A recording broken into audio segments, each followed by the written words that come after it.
Olá, bom dia. Eu sou Amanda Triani, graduanda de História da Arte da Escola de Belas Artes, e irei apresentar hoje, por meio da iniciação científica voluntária, que foi orientada pela professora Priscila Peixoto, do PROARC FAO-FRJ, a pesquisa Maria Eugênia Franco, uma análise de sua crítica através dos escritos de Mário Barata, do jornal Diário de Notícias, na década de 1950.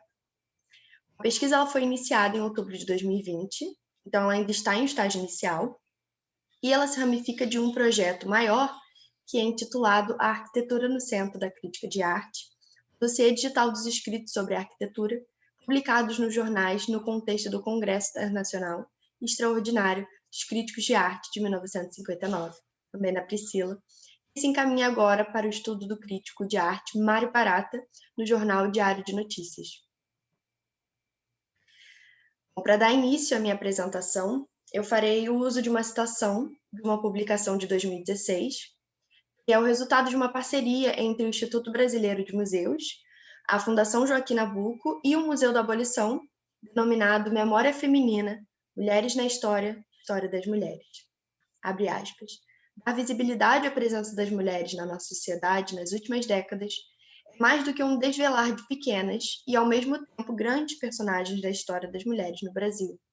Significa recuperar nas personagens selecionadas não uma virtude e virtuosidade essencial de algumas mulheres, sem dúvida relevantes em várias áreas de atuação, da vida coletiva, as artes, a literatura, as ciências e da militância, mas sim uma sinalização de um registro que não se pode mais apagar e de um espelho para as novas gerações de mulheres. Fecha aspas. Qual seria, então, essa importância de investigar o papel feminino na história do Brasil? Bom, dissertar sobre essa relevância na história do Brasil é, de certo, um trabalho necessário.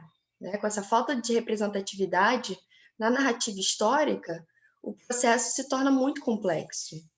Realizado com esforços próprios, o garimpo se dá pela escavação de informações, de dados muitas vezes pouco documentados. Essa expectativa de reconhecer as autoras e os seus feitos, iluminando suas contribuições, que são claramente relevantes, ante seu obscurecimento previamente concluído por fatores sociais e culturais, no contexto de uma civilização androcêntrica.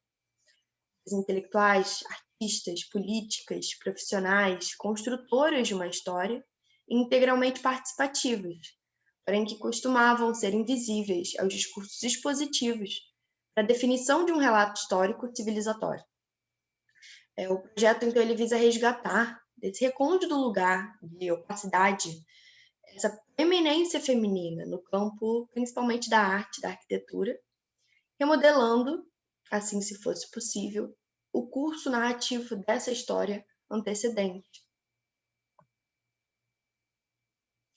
A pesquisa ela se apoia, então, a partir de algumas indagações, num contexto artístico-cultural de um congresso, onde se encontram as profissionais mulheres, né, mais precisamente as críticas de arte e arquitetura. Quem foram tais mulheres? E quais são as justificativas para o seu pouco reconhecimento? Nos documentos do evento são identificados alguns nomes femininos presentes, que está listado aqui, e entre esses nomes podemos destacar Françoise Chouet, Charlotte Briand, Simone Gilles de Lafon, Tiger Strower, Niomar Muniz Sodré, Mari Pedrosa e Maria Eugênia Franco. Por que, então, damos pouca visibilidade às suas produções?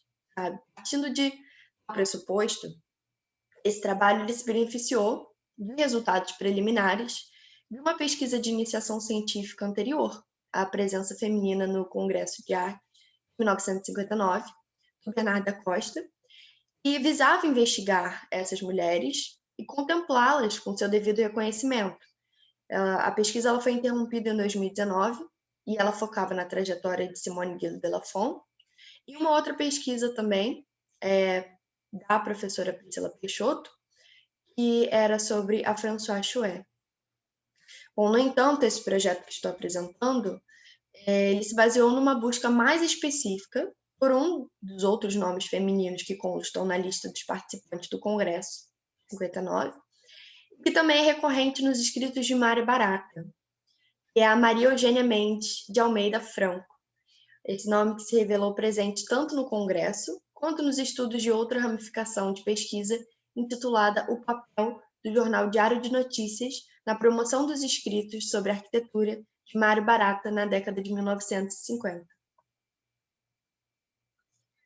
Bom, a pesquisa começou então com a coleta e o reconhecimento de um diálogo entre a Maria Eugênia e o Mário Barata.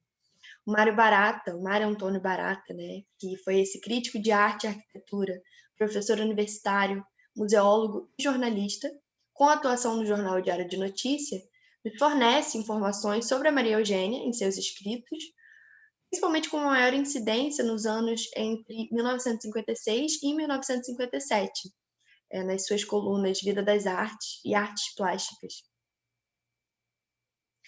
Eu esclareço, porém, que essa pesquisa se iniciou a partir desse diálogo, mas ela ganha uma certa autonomia durante esse processo.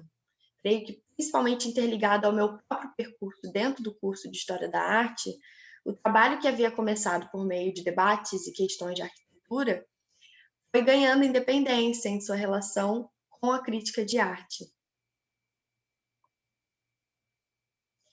Quem seria, então, a Maria Eugênia Franco? E qual o seu papel na narrativa da crítica brasileira de arte e arquitetura na década de 50? A Maria Eugênia, ela nasceu em 10 de dezembro de 1915. Ela era paulista e havia conquistado uma carreira reconhecida como escritora, bibliotecária, curadora e crítica de arte, tendo estabelecido, inclusive, uma importantíssima rede de relações com a intelectualidade da capital paulista entre os anos de 1940 e 1970. E ela se faz presente como uma das mulheres a permear o contexto artístico da época, traçando pensamentos, críticas e exposições, e conquistando não só o prêmio de melhor trabalho crítico da Segunda Bienal de São Paulo em 1954, como também teve seu nome concedido a denominação de um dos prêmios da Associação Brasileira de Críticos de Arte, destinado à curadoria de exposições. Para além disso, ela também é uma das fundadoras, junto ao Mário Barata e outros críticos, do Centro Brasileiro de Crítica de Arte, nos anos 1970. Bom, para tais feitos, né, pressupõe-se uma relevante importância da profissional e dessa necessidade que se segue em aprofundar a sua vida e a sua obra. Bom, retomando a década de 1950, que foi o recorte realizado na pesquisa, encontra-se poucos escritos sobre Franco. Coincidindo com essa lacuna, os projetos de pesquisa do Congresso de 1959 abriram portas para essa negação e um esforço de preenchimento de fatos, para que assim a trajetória da Maria Eugênia possa se estabelecer com uma visibilidade ainda maior. Partindo de uma afirmação, né, de uma outra escritora também sobre a Maria Eugênia Franco, que é a Andréa Andira Leite, que em sua tese de mestrado, que foi a experiência do Departamento de Informação e Documentação Artísticas, o IDART, em São Paulo, uma revisão crítica, publicada em 2017, ela relata, né, abre aspas, lança a hipótese de que Maria Eugênia Franco tenha sido a única mulher atuante na crítica de arte daquele período. O cenário somente mudaria em meados da década de 1960, quando se alargaria a presença feminina na área, fecha aspas.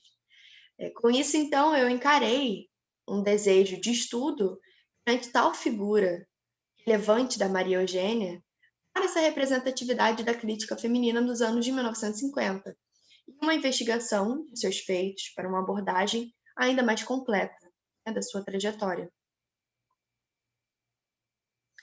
Então, o objetivo inicial da pesquisa foi encontrar o estado da questão, né, identificar quem dissertou sobre a Maria Eugênia Franco, fazer essa análise desses autores e tentar identificar qual a questão levantada a partir, né, da conclusão das leituras. Então, a gente pode se basear nesse levantamento bibliográfico que foi realizado, porque pouco se tem escrito da atuação de Franco nos anos de 1950 a 59, que foi o recorte da pesquisa. As informações encontradas competem um apanhado de seu início de carreira, vida pessoal e sua presença considerável como idealizadora do Departamento de Informação e Documentação Artísticas do IDART no ano de 1975, que foi o tema principal dos artigos encontrados e analisados, né? Para a metodologia, então, foi realizado como fundamento da investigação os fatos relatados por levantamento bibliográfico, na intenção de entendimento da trajetória da profissional de crítica, e, para além, os dados referentes à atuação no âmbito da crítica de arte e arquitetura na década de 1950, apoiaram-se nessas descobertas e coletas de suas ocorrências nos jornais, por meio de plataformas como a Hemeroteca Digital da Biblioteca Nacional e o Acervo Digital da Folha de São Paulo. Bom, sendo assim, os referenciais teóricos serão apresentados por meio de 2 artigos: Memórias do IDARTE, de 2000, de Maria Elisa de Albuquerque, da revista Darte, em São Paulo, e a experiência do Departamento de Informação e Documentação Artísticas e Darte, em São Paulo, uma revisão crítica, publicada em 2017 por André Andira Leite, uma dissertação de mestrado do curso de Museologia da Universidade de São Paulo, e ambas tratam como a atuação de Franco foi importante no âmbito da crítica, da curadoria e também como organizadora e diretora da seção de arte da Biblioteca Municipal, e como tema principal articulado seu protagonismo como mentora e articuladora do IDARC, tanto que relata a Maria Elisa de Albuquerque. Apesar da Maria Eugênia ter protagonizado grande parte dos escritos das duas autoras, em prol de um entendimento, né, um conhecimento maior da trajetória do departamento, as anotações persistem com diferentes pontos de vista da narrativa. A Albuquerque, por exemplo, constrói sua abordagem em torno de uma formação, sua formação acadêmica, a sua personalidade e o envolvimento intelectual, com um depoimento resumido e conciso de sua trajetória. Já em contraponto, a Andrea aborda mais detalhadamente sobre a participação da Maria Eugênia como cronista da Folha da Manhã e em projetos do jornal O Estado de São Paulo. E ela relata também as suas produções curatoriais, seus estágios e seu papel como influenciadora para diversos artistas e intelectuais das artes daquele período. Então, a Andrea Leite, diferentemente da Maria Elisa Albuquerque, ela se concentra mais em detalhar os feitos da crítica, envolvendo essa narrativa em torno dela mesma. E ela relata-nos de forma mais detalhada os seus caminhos, conquistas, realizações, as produções da Maria Eugênia e até mesmo a sua vida pessoal, como, por exemplo, a sua relação matrimonial com o artista Franz Weismann.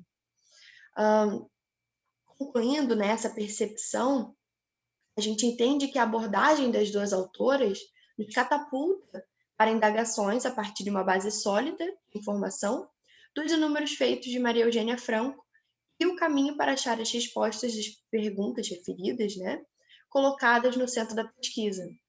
Então, após a identificação de tais fundamentos dos referenciais teóricos, nós podemos explorar o conteúdo de cada um individualmente, assim como também traçando esse paralelo entre as linhas ainda mais complexas e completas, né, de toda a carreira de Franco. Eu apresento, então, os próximos passos para a pesquisa. Uma das conclusões percebidas por meio das leituras, conectando a relevância que uma dessas autoras, que é a Andrea Leite, dá, é a importância das ocorrências e dos escritos da Maria Eugênia Franco no jornal da Folha de São Paulo. O levantamento, ele já foi iniciado, porém ainda necessita de refinamento, e a análise desses escritos é uma etapa futura. Bom, essas foram as minhas referências bibliográficas. E, finalizando a minha apresentação, eu agradeço pela sua atenção e pela oportunidade de expor o meu trabalho. Bom, muito obrigada.